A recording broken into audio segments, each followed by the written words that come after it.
Okay, let's start with a big question. What if a whole multi-billion-dollar industry is, well, kind of broken?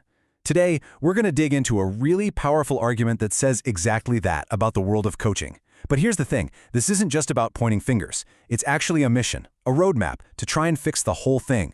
So according to the material we're breaking down today, this one sentence right here, this is the core of the problem. It's the single point of failure for the entire industry. And the argument's pretty simple, really.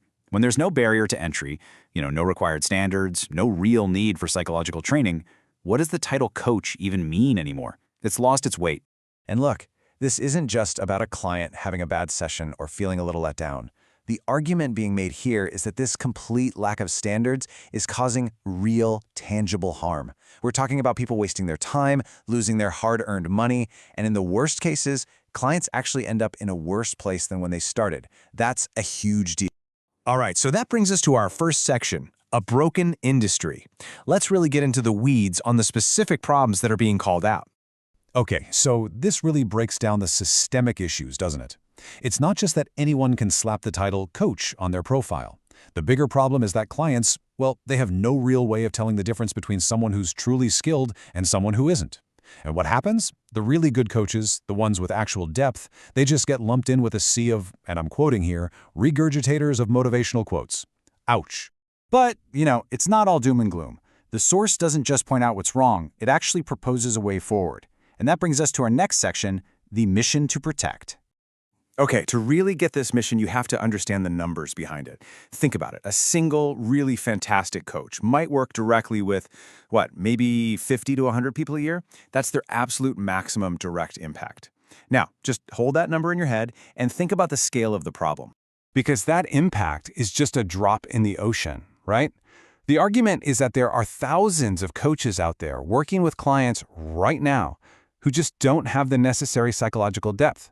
So when you put those two numbers side by side, you realize pretty quickly the math for solving this problem one client at a time, it just doesn't work.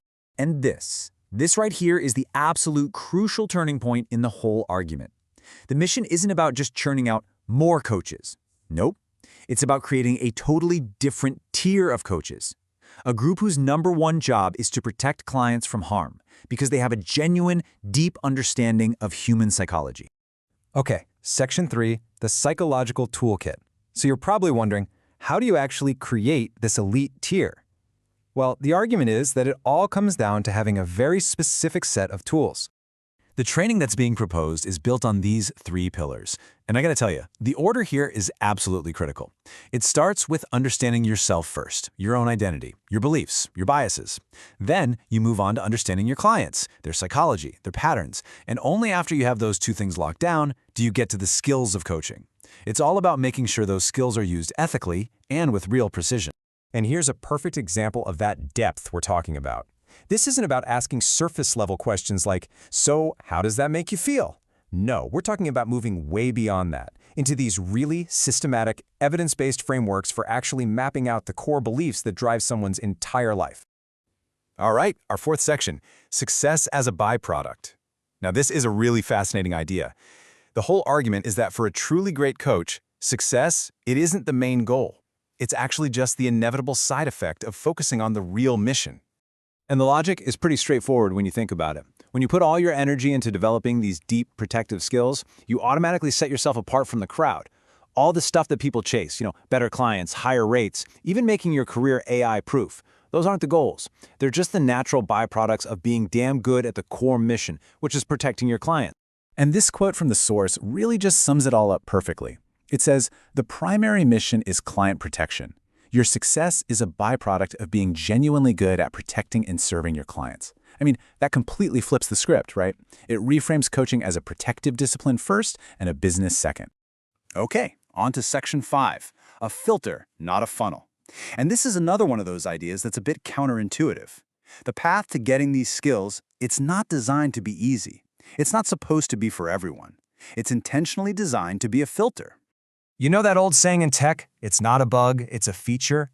That's exactly what's going on here. The difficulty is the point. The rigor of the training, that is the filter.